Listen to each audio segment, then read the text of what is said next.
Good morning friend. Morning from Everest of Maharashtra, Kalsubai. जय शिवराय, जय शंभूराजे भावांनो. तर आज आपण चाललो आहे Kalsubai with book and explore. तर हा माझा सेकंड टाईम आहे कळसुबाईला जाण्याचा.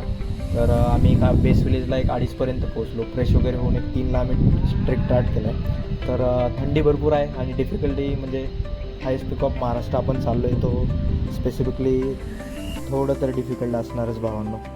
तर चला ट्राय करूया आपण. लास्ट टाईमपेक्षा या टाईमला आपल्याला बेटर सनराईज बघायला मिळेल. तर पूर्ण ब्लॉग बघून जाऊ मित्रांनो.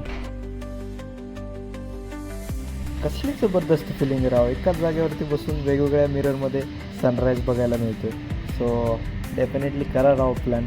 कळसुबाई कोणाला नाराज करत नाही, हे आज कळाले.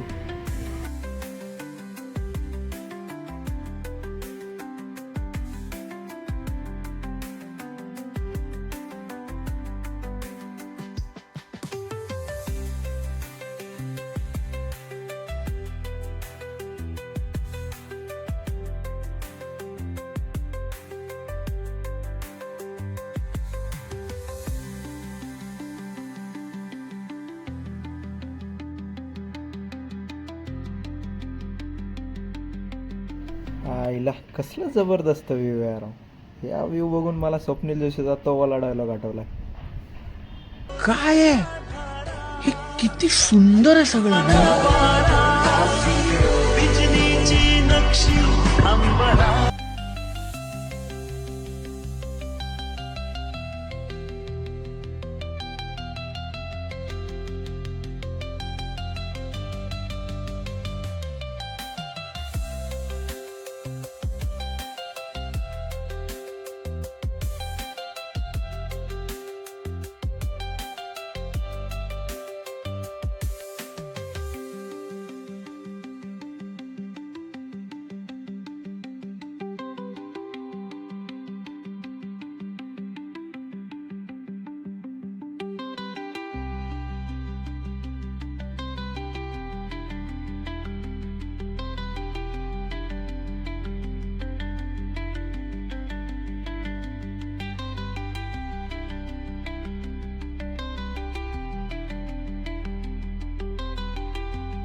सो फायनली आपण एक लास्टला 5-10 मिनटं कळसुबाईला पूर्ण आपल्या डोळ्यामध्ये कॅप्चर करून, सो आता टाईम आला आहे खाली जायचा.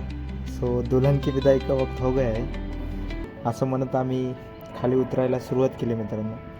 सो रात्री जो आपण व्ह्यू मिस केला आहे वरती चढताना, तो ट्रेक अजून कंप्लीट नाही झाला आहे. जी ट्रेकिंगची जी काही खरी फिलिंग असते ती उतरताना पण तेवढीच असते आणि चढताना पण तेवढीच असते. सो नाईटला आपण ट्रेक स्टार्ट केल्यामुळे हा सर्व व्ह्यू आपला मिस झाला आहे. सो आता उतरताना पण आपण हा व्ह्यू एन्जॉय करतो. एक ग्रेट फिलिंग आहे. सो निश्चितच तुम्ही कळसुबाईला आल्यावर तुम्हाला नाईटपेक्षा जास्ती मॉर्निंगला मजा येणार आहे. कारण मॉर्निंगला हा जो तुम्ही व्ह्यू बघताय हा तुम्हाला कुठेच बघायला नाही मिळणार आहे. कारण हायेस्ट पीकवरनं आपण उतरतो आहे सध्याला.